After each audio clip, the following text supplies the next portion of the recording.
from a very religious family. My mother especially is, I think, our spiritual anchor. So whatever communication I had to do with God, it was mostly through my mother. Okay, Mama ye Yeah, बताओ ना Mama, ye काम। bol do, aap please ask him to do that, ask her to do that. I'm honest, I never really read history a lot. Okay. Because I used to find it very difficult. It's very bulky and I could never retain much of it, and my questions were really wrong whenever I used to attempt. In fact, I was fighting with my parents that why did you have to go to West Bengal? I have to prepare now. Yeah, you have to, I just have to prepare West Bengal just because I was born in it and I lived there for 12 days. Hello everyone, my name is Nikita and welcome to AKS IAS. Today we have our second episode of the very new series of our podcast. Today's guest is also having very inspiring stories. She gave 2 attempts, one in 2023 where she couldn't even qualify prelims, and in 2024 she secured all India rank 55. Yes, we have with us Ritika. Hi Ritika, welcome to AKS IAS and very congratulations for securing all India rank 55 this year. Thank you so much. So first of all, कैसा लग रहा है आपको?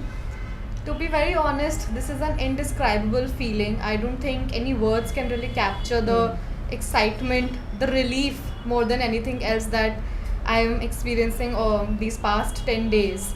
And I still think that what this exam does is that it really changes your life. The moment that result PDF drops in, and it has been completely worth it. Like as you mentioned, it changes your life. So how it changes life? Like as a person, or how everybody looks at you?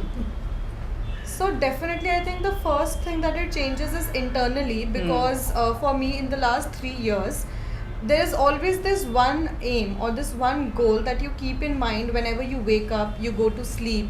And in fact, on the day of the result itself, the first half of my day was extremely anxious. I was so nervous. I almost threw up. It was that exhilarating, just waiting and the anticipation for the results.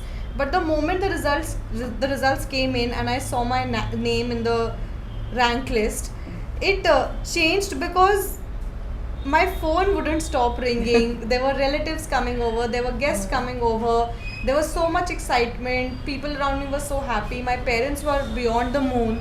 So it definitely changes your internal as well as external factors, and whatever you have thought for yourself for the past 2.5, 3 years, for me, you see that come to life, and I think that is just beyond words. So which rank you were expecting this year, and how your parents, you said like they were very excited and they were very happy, but what exactly they were doing and how they reacted when they hear or saw your rank?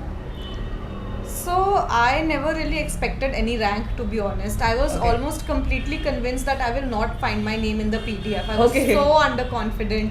And in fact, my interview happened on the 14th of January, and then when my parents and my friends asked me, how was your interview? I thought that it went well. It was a pleasant experience. I enjoyed my interview. But as and when the results were about to come, I was going back in retrospect and thinking that, okay, maybe my interview hadn't gone that well. Yeah, I could have said that. I could have said that. I don't know how my essay went. I don't know how my GS papers went. So I was just completely underconfident, and I was absolutely sure that my name is not going to be in the PDF. But my parents, as you said, they were my anchor, especially for those last 4-5 days in the result anticipation. My mother especially, she really believes in her prayers, and that's what she was doing for the entire 4-5 days. And even on the day, that is 22nd April, just before, like 3-4 hours before the result, I was absolutely certain that it is going to come today. And she was just sitting with me, and we were listening to Hanuman Chalisa. We were just quiet, and we were like reminiscing, praying, everything that we could have possibly done. But having said that, although I was extremely anxious and anticipative of the results, but just when I saw that the PDF had come, I don't know, there was a certain calmness within me, and I just very calmly looked for my name in the PDF. And I think that was almost miraculous, because I was extremely nervous before that, which is like maybe 10 minutes before the results were about to come. And when they came also, there was a sense of calmness in me which I really can't explain. So I think that is how it went. It's, I think, the spirituality. Yeah, maybe some you have been there. energy, maybe some Yeah. energy was with me and it worked because I did not expect myself to be that calm. In fact, I had decided that I will not check my results myself. I did not think that I had the kind of energy to even look for my name in the PDF. So I'd asked my friends that, okay, you are the responsibility, you have to tell me my name if it's there or not, or what rank or anything. So I was almost certain that I'll not even check it myself. But when it came, I just very, very calmly searched my name and I did not have to go that far. So So it's did fine. you also in your spiritual journey when you're preparing for this exam, and how does it help you? See, I come from a very religious family. My mother, especially, is, I think, our spiritual anchor. So, whatever communication I had to do with God, it was mostly through my mother. Okay, मम्मा ये Yeah, कराओ ना Mama, ये काम। बोल दो आप, please ask him to do that, ask her to do that. मेरा prelims clear हो जाए इस बार, this and that. So I think whatever communication I was having with God was mostly through my mother, and I think God listens to her. सिफारिश चल रही है। Yeah. My mother has a very special connection, so whatever I have to get through, I tell my mother ki please ये put it in his ear. Yeah. And that's sweet. Okay, so tell me about your journey. Like how many years it took, and how many attempts you gave. Right. So I started my journey right after my graduation. So I completed my exams of graduation in May 2022, and I started my coaching from June 2022. So this year it would have been my third year of preparation. Like I was again preparing for this year's prelims as well. So I entered my third year of preparation. So, and this was my second attempt. In my first attempt, which I gave in 2023, prelims I could not clear, unfortunately. And then 2024, I cleared prelims, mains and interview successively. That's amazing, yeah. I Thank mean, you. like in the first attempt you couldn't qualify prelims, Yeah. and then securing all India rank 55. This Yeah. itself is an inspirational story. Thank yeah. you. So how you worked on yourself? So this would be like my first question now. So how you worked on yourself, just changing all of your strategy, Right. and you gave exam, and just within a year, like you that time you gave exam in 2023. Yeah, and it was just like certain months that I had been yeah. preparing. So how like what was your strategy? How you worked on it, and how you analyze, what you were doing wrong? So tell me all. It's a full bucket of questions. Right. So, in my 2022, I was basically taking almost 2 to 3 classes in a day. I was taking coaching for optional, for GS, for CSAT as well. So, by the end of the day, when I was almost having 3 classes in a day, I did not have really much time for self-studying in my first attempt, like basically the first ones that I was preparing in. And when I gave my prelims in 2023, my statics were not strong. Okay. My static knowledge was very, very undercooked. I had not done enough revisions. I was not confident with the MCQ type paper because I come from a humanities background, and this was the first time in my life that I was facing an objective question paper. And I think there's a certain aptitude that you need to build before attempting such questions. So I think my aptitude firstly, and secondly my knowledge base was also not very well developed. So those were the two things that I focused on in my second attempt. So for example, when the prelims results came, I was almost certain that I was not clearing this year. And then I was obviously devastated for 2 to 3 days. But then I picked up the question paper for 2023, which was supposedly a very difficult year, like one of the difficult exam papers. And I picked up the paper and I just saw the questions, which were very simple to be honest. And I could not do that correctly. Like I was maybe panicked in the exam because of the nature change of the examination, or maybe that my revisions were not well done, so there was always a confusion in my mind. So I realized those 2-3 things, and then I worked on them. And another thing which I think I did worked for me in 2024 was that even though I did not qualify 2023 prelims, I still prepared for mains the same way any prelims qualified candidate would have. Basically in those 3 months that we get between prelims and mains, I prepared in a war mode. I was as if that, okay, 15th September the mains examinations are starting and I will attempt all the papers on that particular date. So I need to have my preparation to that level of advanced mastery. So that is what I did. And then when I cleared prelims 2024, so I was actually prepared for mains beforehand. because I think mains is a slow burn process. It's a skill that you need to develop, which does not come overnight. So because I had worked on those skills like my formative answer writing, how to do basic value addition, how to complete the paper in those 3 hours, and to understand the nuances of the different papers in the mains examination. For example, essay demands something completely else. It tests your creative side, your personality. It is a very layered paper if you see. Similarly, optional has certain other demands. So to get familiar with those demands and to prepare my notes in a way that would help me in quick revisions, so that is what I did in my 2023 prelims and mains preparation phase. And then when I did clear prelims in 24, I think all of that came in very handy, and I was able to give my best shot in mains, and I think that is why it worked for me in 2024. So for you, which stage you find is difficult, like prelims, mains, or interview? So I think this exam is such that whenever you clear a stage, you always think that the last stage was easier.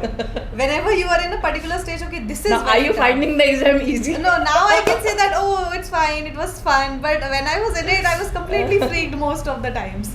So, but see, if I have to pick one stage, I would still say prelims was the most challenging for me. Because again, as I said, that I come from a humanities background. So attempting and first of all cultivating that aptitude for a prelims type exam was difficult for me. Secondly, CSAT was always a challenge for me because I come from a non-maths background as well. So there was a certain fear I had of quant as well, completing the paper in 2 hours, how to clear the cutoffs.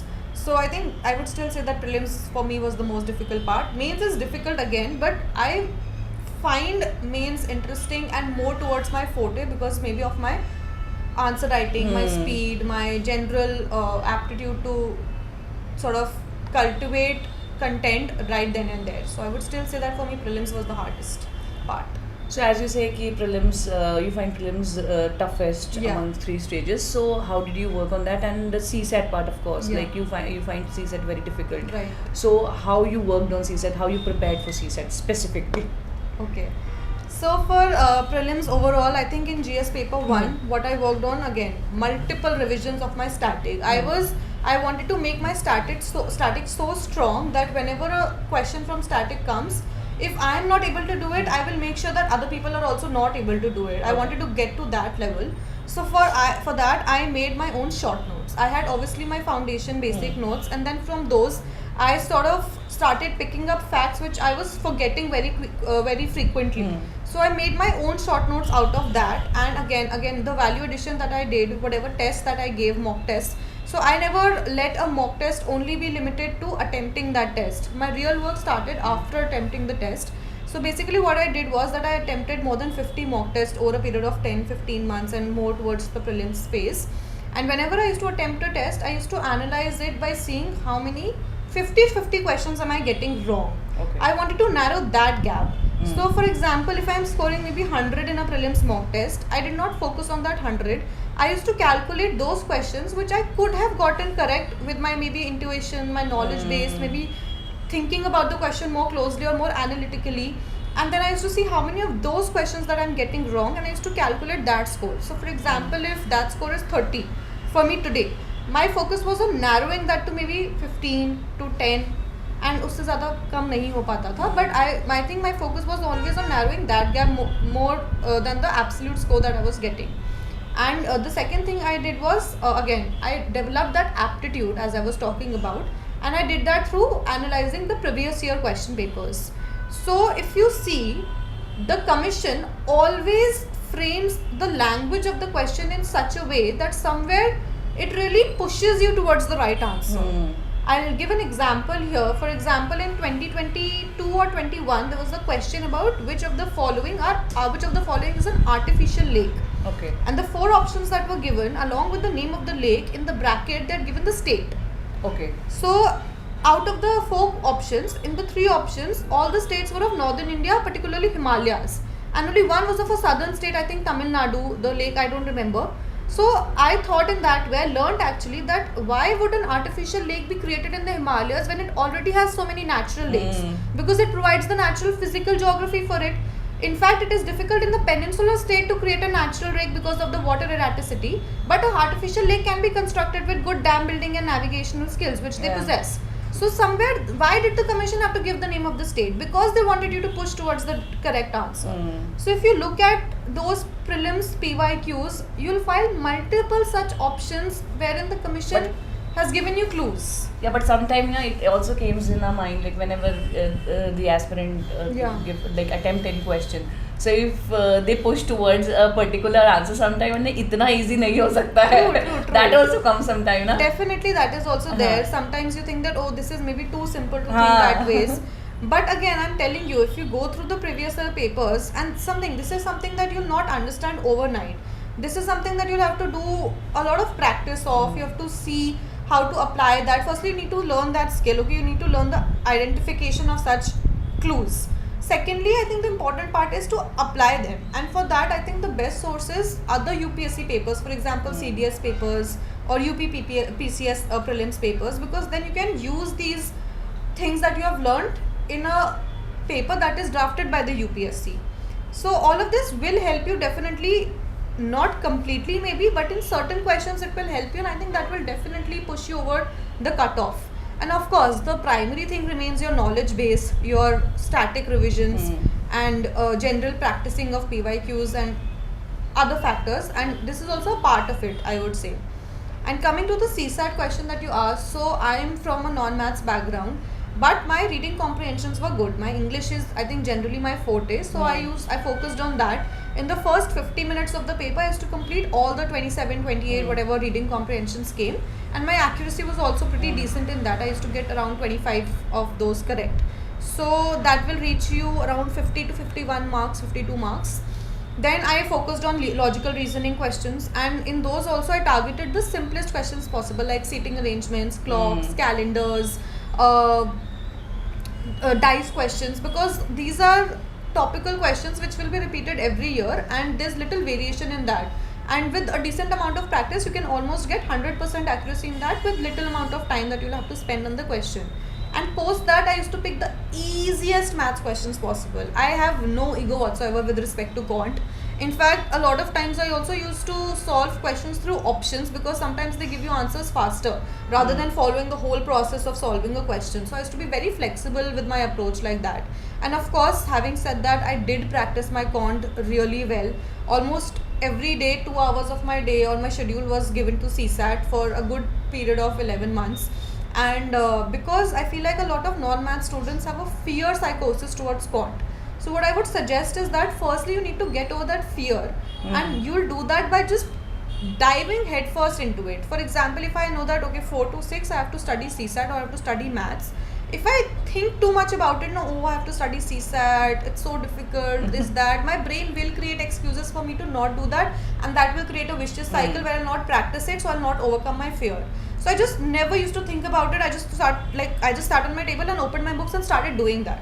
Because the moment you think about it, even for 5 minutes, then your brain will create excuses because it's uncomfortable for me. So it tries to avoid doing that. So I would say that just do not think about it. Fix a time and just get to it as soon as you can, because then you'll do it. And definitely having friends who are from maths background and who have a certain way of teaching will really help me, because I had certain peer groups wherein they were from good mathematics background, and I was just not hesitant to even ask them the simplest and the stupidest of my doubts. So I think that is a comfort zone that you can have with friends, maybe not teachers. So that worked for me. I don't think that's a universal thing, but I think those two things helped me clear CSAT. Why not teachers? See, again, there are good teachers. Definitely there are good materials also available, good coachings available, but always a teacher is maybe catering to 10-15 students at least. So sometimes it's also the teacher is also not accessible every time. Like a friend, you can just call up whenever you have a doubt and say that मुझसे मुझे नहीं हो रहा, मुझे बताओ ये कैसे करना है. But a teacher, you have to have a certain time dedicated to it, and maybe you cannot ask them the same thing 10 times if you're not understanding it, because they have also time limitations and everything. So I think friends can help you with that if they have a good mathematics background. Nice. Actually, this is really very deep strategy. Like no topper would tell me in this detail. Truly. Because I've been there. I know Yeah. how much I feared maths, and I'll just tell honestly what things helped me clear it, because I was never after that I have to top CSAT. I just wanted to get to a point where it isn't a problem for me either, because it's very bad if you don't clear prelims because of CSAT. That of I think is course. the most regrettable of things. So I just wanted to get to that level. Okay, so let's come to mains. Yeah. So what was your strategy in mains? So I think, as I said, that first of all the most important thing is that you just need to prepare for mains once seriously, and the moment you clear prelims, you're sort of making sure that you find your name in the final rank list. So that is the first thing that I did, and again, mains is a very nuanced examination. It's not just a test of your knowledge; it's a test of a lot of things. Your perseverance. You're writing 9 papers in a span of 9 days, 2 papers in a day. It is really a task for your physical body as well. Secondly, it's also about how to create content then and there when you have a certain time limit to respond to a particular question. For example, 10 minutes, I used to give 7 minutes for a 10 marker and 11 minutes for a 15 marker.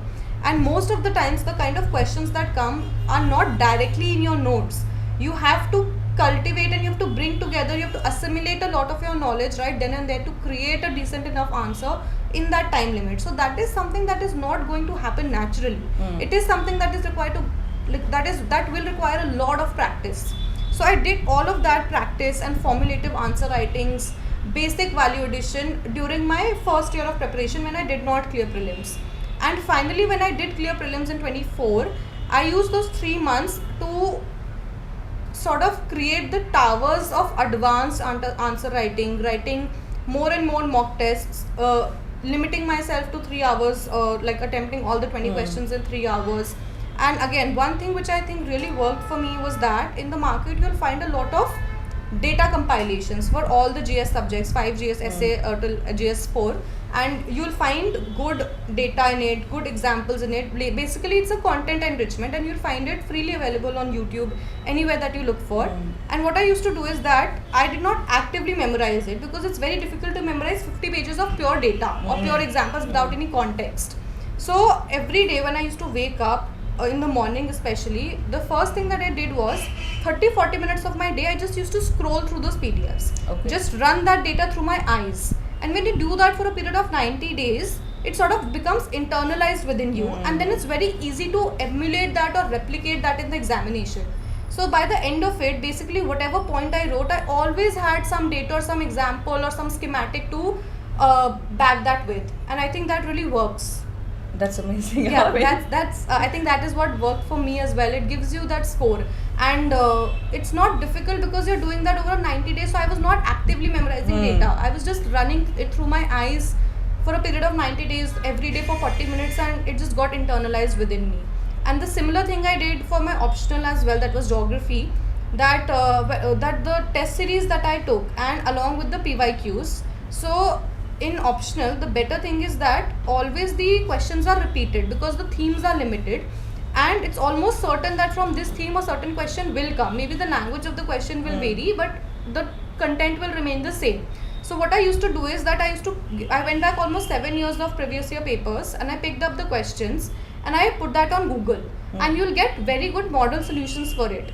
Along with good value addition, data, maps, diagrams, schematics, using paper 1 knowledge with paper 2, current affairs examples for paper 2, and I made my notes out of that for those topics, and I used to revise that again very quickly, and then again I used to emulate that in the exam. And another thing which I did was that whenever I used to attempt a mock test of geography optional, the test solutions that you get, the model solutions, they are very well content added. They are very like enriched sources. You have case studies in it, you have examples in it, maps, all of that. So I read those at least 4 to 5 times. So it not only creates a good knowledge pool for you, but you also get a visualization of how an answer is supposed to be written, because these are the model answers. Exactly. And I did that the same, like the morning of my examination of geography optional, I woke up at 5 a.m. and I just ran through those pages again, and that was sort of fitted in my mind, and I emulated that in the examination itself. So what was your strategy in writing? Like you said, you have gathered all the knowledge and everything. Now how to write and where to have a diagram? But Right. even if it is in module, as you Yeah, you yeah. just mentioned, but still, when we sit in the exam, we get confused Correct, in correct. jot down all the points and accurately and everything with diagrams. So what was your strategy in that? I think practice. Okay. Practice is the most important part because that is only how you learn to write an answer. You might have the best resources in the world, the best knowledge pools, but if you're not writing and you don't know how to assimilate all of that in a 2-page answer, I don't think that's going to help you improve your score. So, a year consists of 54 weeks. Almost 50 weeks I was writing tests. Every Sunday I used to write mains tests. Every Sunday I used to write tests. I used to get them evaluated. I sat down with the people who knew better than me, discussed with them, see where I could improve. And for example, in every question, if I'm getting maybe say 3.5 in a 10 marker, I used to focus on how can I increase this score to 4, just that Okay. half mark. What more could I have done in that paper to get that half mark, or that question to get that 1.05 marks more? Do like a lot of aspirants ignore that half mark improvement? Maybe because see, over time what happens is that you have 5 papers of GS and every paper has 20 questions apart from essay. So the 0.5 marks creates a difference of more than 50 marks in your final score, which can really make the decision of whether you are in the list or Exactly. with what rank as well. So if you just focus on not, because 3.5 marks most people will write and they'll get 3.5 marks with a decent amount of practice. But if you just focus on how you can make that improvement for 0.5 marks, you're really setting yourself apart from the crowd. And that will happen when you write consistently, because it's sort of a self-corrective mechanism that you'll understand more and more with the number of tests that you write. It's not something that I can encapsulate here in words. It's when a candidate will sit down and start writing, they'll learn from them their mistakes. And another thing which I used was topper copies. Okay. They really help you see the difference between why a person is getting 5 marks out of 10 and why am I getting 3.5 marks out of 10. So that you can really learn from topper copies. And again, every paper, as I said, has a different nuance that requires understanding. For example, in GS4, it's less about the content, it's more about time management, because it's a very lengthy paper. There are 5 case studies to write, and case studies in itself are more than 1,000-1,200 words. So to read that, to assimilate that, to understand that, and then to write it requires a lot of practice with time management as well. So for GS4, I focused more on presenting my data nicely, presenting what I'm writing nicely, increasing the visibility of my answer, because I got to know somewhere that an examiner only spends around 30 seconds per answer. So Okay. even if I have the best of content, the best of examples, but if we can't really find that quickly in my copy, I don't think that's going to help my score. So I learned that for GS4, I learned how to improve the visibility. I started underlining more, started using more boxes, more schematics, more flowcharts maybe, in case studies as well, trying different things. So I think all of that worked finally, and yeah. You also said time management. So how did Yes. you manage that? Like you were like you were having that time, that machine. Yeah, or, yeah. So Stopwatch. right, timer, yeah. Timer. So when I started my answer writing, like that, when I was just building my basics of it, my formulative answer writing, I did not really focus on the time, because again, answer writing is a very layered process. First of all, you need to understand what the question demands. First of all, you need to figure out the content for it, because you'll not easily find content for answers. You need to learn how to write all of that down in a 2-page answer or a 3-page answer, and then you get to time management as well. So all of that will take, it's layered. So initially I did not really worry about the time boundaries and the time management overall, but finally when I went, like, got to a level when my basics were settled, then I started timing myself. So I said, as I said before, that I did not give more than 7 minutes to a 10 marker and 11 minutes to a 15 marker. And if you follow that with every question, so by the time your paper will complete, you will be left with 5 minutes or 7 minutes before the time is up. And I did use a stopwatch, as you said, and fortunately in my main center also there was a stopwatch. Okay. So that really helped me, because I had practiced with that. And I still remember 12th August 2023, that was the first day I actually wrote GS1 and GS2 together in a day, 3 hours me. So Okay. that was really a big day for me, because I never thought that I'll reach the level where I'll be able to complete my mains paper in 3 hours. So I think that was still a very good milestone for me, and I remember that date today as well. That's amazing. Yeah. So let's come to interview. So how was your interview? Who was your panel? And it was like for your first interview. So Yes. how it went? So, 20th December 2024, the dates for the interview came, and my interview was on the 14th of January. Okay. Just 7 days Very after close, the yeah. interviews were starting, and I was really freaked. So, I cried for 2 hours first of all. Okay. Whenever a crisis comes, I need to like first have a cry session, and then I went into preparation. Okay. So, what I did was that I picked up 3 newspapers in a day. I started reading 3 newspapers in a day. I used to read Hindu, Indian Express, and Mint, a financial newspaper, and I started giving mocks. Okay. First of all, before even mocks started, I took up my DAF and I just prepared notes from my DAF. I prepared notes for myself in the form of question and answers. Okay. Just my basic DAF, no current affairs in it, nothing. Just from where I was born to my name to the date of birth to where I had studied from, my optional subjects, so what my hobbies. Okay. There was very intense grilling, almost rapid fire of questions, counter questioning, counter interaction with the panel, questions that I didn't know. So my knowledge base also improved. I understood what kind of questions could come. So all of that really helped me prepare for the worst basically. And fortunately, my main interview was much more pleasant than that. It was so conversational. There was a sense of lightness in the room.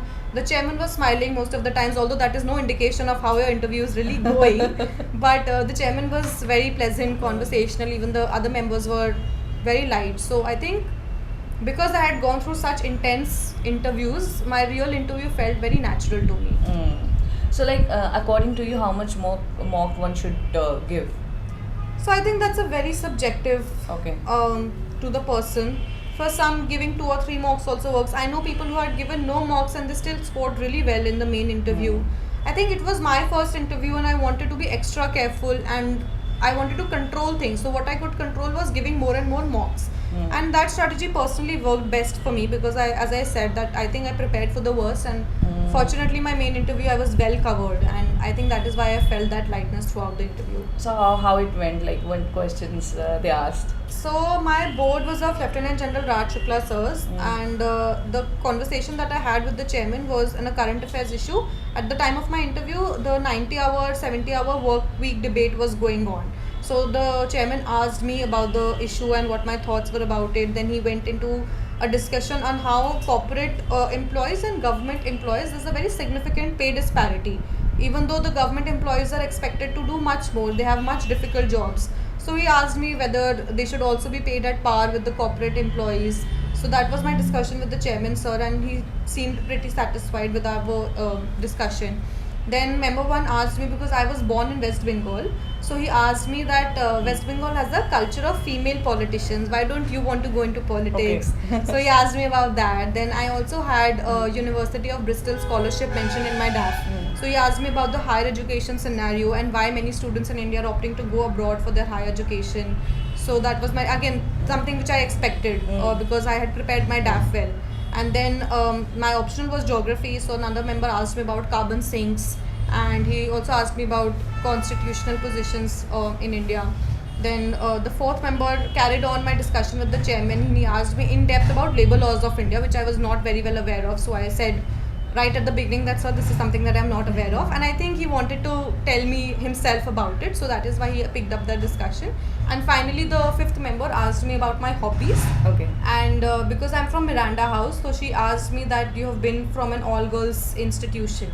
Do you think that we should have more number of all-girls institution or co-ed institutions are the way to go? To which I replied that even though I am from Miranda House, which is a very prestigious college, and it did instill that feminist spark in me, but I still believe that co-ed institutions are the way to go because it provides a more holistic interaction and does not isolate one from the real world issues as well. So that is what was my overall interview. That's amazing. Tell me about, like, tell me about all your things, Stages. like what you were, Yeah. stages, and what you have done, what carefully you have done, and everything. And what I have learned from your conversation till now is that you're very particular about practicing and Yes. everything. And Yes. yeah, so you have like that practicing part was like very important in your whole journey, Yeah. rather just having all the information, but practice on every stage, not just Yeah, on. because I genuinely believe Yeah. that this exam is obviously it's a difficult exam, but also it has been complicated beyond its worth or beyond its measure because of the narratives around it. But I genuinely believe that this exam can be cleared by anyone just with simple plain old studying. Just need to keep your head down and hands down and practice what you have learned, study at your study table silently just for 2.5 years, and I think you're good to go. There's nothing more much more else that is needed to clear this exam. Yeah, exactly. So, what are the things one should not do in this preparation? Okay. So this is not an academic degree. It's not a doctoral degree. You're not here to become an academician. You need to understand what will really help me get through this examination cycle. You don't have to sit here and complete a course for 5 years. Just do what is required, understand the simplicity of the sources, and if you stick with them, you'll get through. So I'll give two general advices. First is that I think a lot of people start running behind the best source. We live in a digital era. There is so much information available online in the markets. It's flooded with over information really. And what happens is that we pick up every new magazine that comes in. We pick up every new source that comes in. Every new course that is coming up every other day. So it's not about running behind the best sources. It's just picking up the sources that work for you and making the best use out of them. And that is something that you'll do with regular practice and regular revisions of those sources. Second advice is that this exam is a long process. It's a slow burn. It's not like a 100-meter sprint. It's a marathon.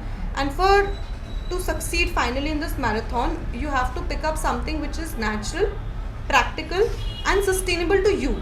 It only has to make sense for you. If you look at toppers from the last 5-7 years, all of them have very different strategies, although the core remains the same for everyone. But there is no really one way to clear this exam. So I would really suggest that stop running behind topper strategies or people who have cleared this exam, because they also, while they were preparing for this exam, they didn't know that they were going to clear this exam. So they stuck with what was natural to them, and they kept doing that because it was sustainable for them. And that is why they ended up clearing this examination. There's no one standard way to clear UPSC.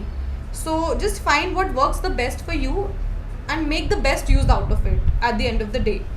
And what not to do is, again, you do not have to pick up sources which are not really needed to clear this examination. For example, people start reading 500,000 page yearbooks. I'm not saying that those are bad sources. It's just that the rate of return is really less from those sources. I never really read Pratyogita or Down to Earth magazines because the questions never really come from a direct source. It's always more of contemporary awareness which you can gain from newspapers. You can gain from maybe 1 or 2 monthly compilations and yearly compilations.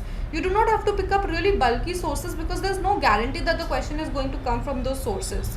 So just be very smart with what you are picking up, what you're reading, and I would really advise that instead of running after 10 different magazines, just pick up one magazine and try to revise that at least 4 to 5 times, because if a current affairs question is solvable, you will know how to solve it if you have read that magazine 4 to 5 times.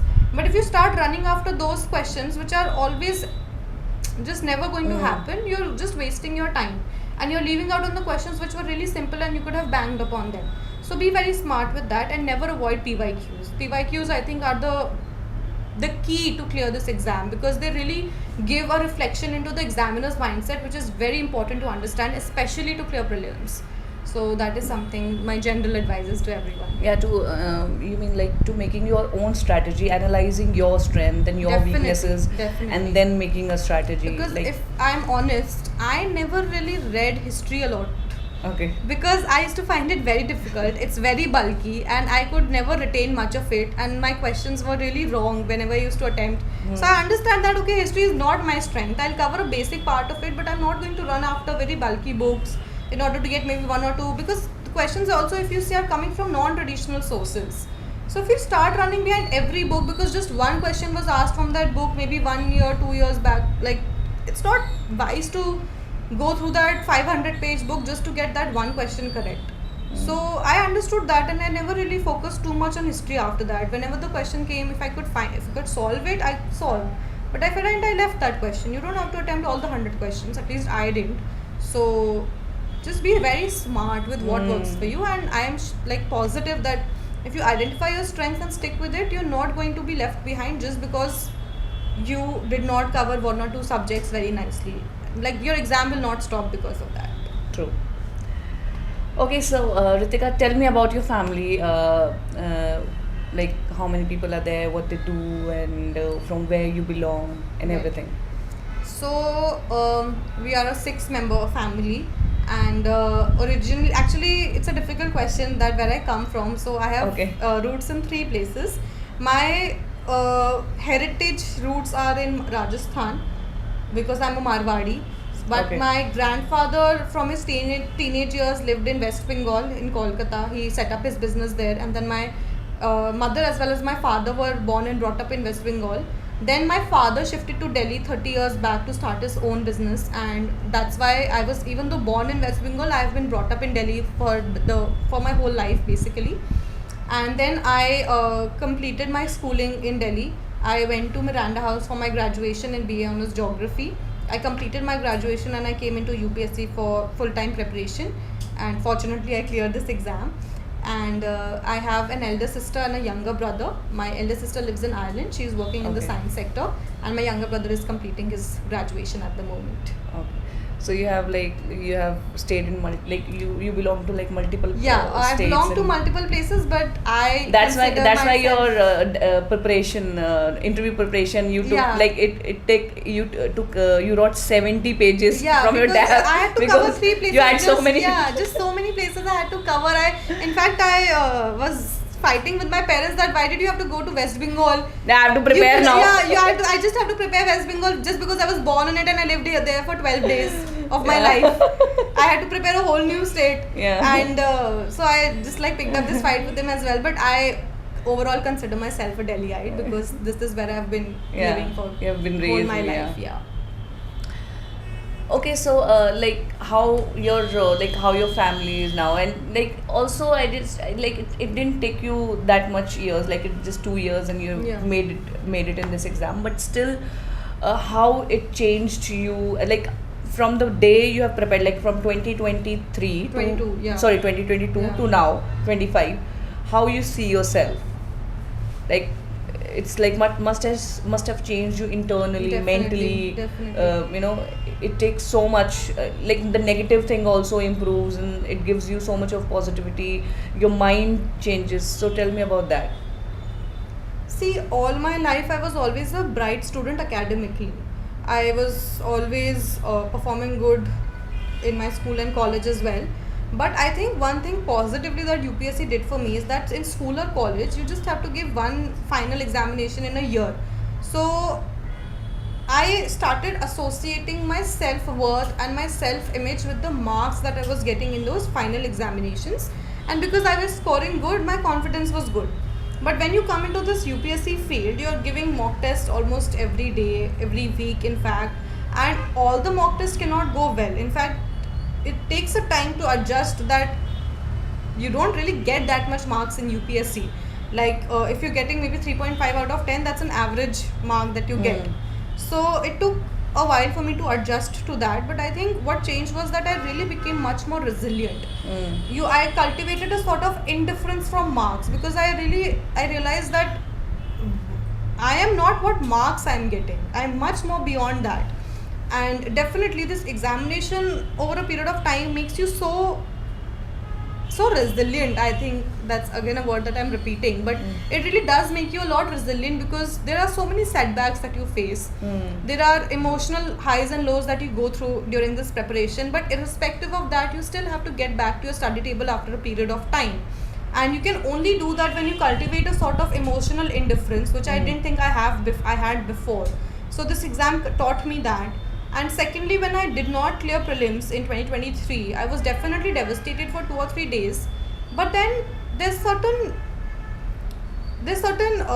motivation that comes upon you when you see, okay, where did I go wrong and what better could I have done.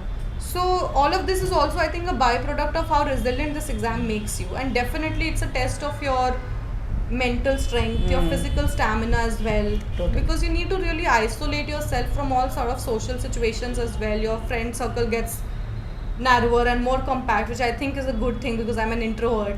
So all of that definitely does change you for the better, and there's no comparison to the amount of knowledge that you gain during this preparation. I think you really become a much more aware, a much balanced, and a much more knowledgeable person in general when you step out of this preparation, irrespective of whether you've cleared this examination or not. If you have studied for this exam honestly for maybe 1.5 years, I think you're still distinguished from a better part of India's population. So, and that is something that is a skill set of yours, and you can really use that in any other field that you go into. So I think this exam definitely does change you, as you said, internally as well as externally. Yeah, true. So what else do you like doing, like apart from academic part? Do you like you have other interests? So, as I said that since my school and college days, I was a bright student academically because that is what I knew. Okay. Honestly, I just knew how to study. I never really had any extracurricular, like I did not play that many sports. In fact, I like dancing here and there, but that was also never like never did that at school competitions or anything. But one thing which I think I devised for myself during this preparation was I like doing this thing called paint by numbers. Okay. So what is it is that you can order this pre-assembled set from Amazon or Flipkart, wherein there's a canvas. It's a printed canvas. So whatever scenery or anything that you have chosen is divided into numbers. Okay. And they give you a paint set along with it, and those paints are divided into numbers too. So for example, in the canvas, wherever 1 is marked, so I'll pick the color that has been marked 1 and I'll paint that. So over time, a scenery comes to life, sort of. It's a difficult and it's a detailed process, but I like to do it because firstly, it reduces your online screen time. And secondly, I found it really therapeutic. I think it calmed down my anxiety, and whenever I didn't feel like studying, I used to do that. And another thing which I think I liked doing was that cooking meals for myself. Although I lived with my parents, but sometimes I like to cook for myself. Like what do you and cook? I love pasta. Okay. So I used to cook all the variations of pastas that I could, and I think I found my love for cooking during this preparation, not before that. I used to repulse cooking, but now I like it. That's amazing. Okay, so if not civil services, then what? Right. So I think it's very important to have plan Bs when you Okay. step into this preparation, because I think it really relaxes your mind. It makes you much more free from the fear of failure that one experiences in this examination cycle, because it's an unpredictable game. So I had decided 2 things for myself. First is I was looking for doing my masters from foreign universities, and I'd applied and I'd gotten in also, but fortunately I don't have to go now. And the second thing which I was planning on was doing LLB. Okay. So I'd also given the CUET examination, and if this wouldn't have worked out, I would have gone to do law. Okay. You wouldn't have given another attempt. I was really planning not to give another Okay. attempt, because I was always almost certain that I'll not give more than 3 years of my life to this examination, because I don't think personally it's wise to sit for 5 or 6 years, especially in your 20s, and then not to find yourself anywhere after that. So I always had that this thing in mind, that I'll give maybe 3 years maximum to this examination, and then I'll move on if this doesn't pan out. Nice. So last but not the least, advice to other aspirants, especially for those who are giving prelims this year and people who are planning to prepare for this exam. Right. So in detail, so I have told you my strategies and everything, but if I have to give specific advice for especially for students who are writing their prelims this month, is that now do not pick up anything new. I think you have studied well enough. You've collected and identified your sources. Now you just have to stick with it, revise it as many times as you can. And second thing is, the very practical advice is that now try to give mock tests in as close to a simulative environment as possible to the main examination, because I can tell from my personal experience that in 2023, when I was giving my CSAT paper, it was a difficult paper, and even the fan was not working in my center, and it was Okay. 45 degrees hot. So that all of that, those negative externalities really play with your mind, and you're not able to perform to your best.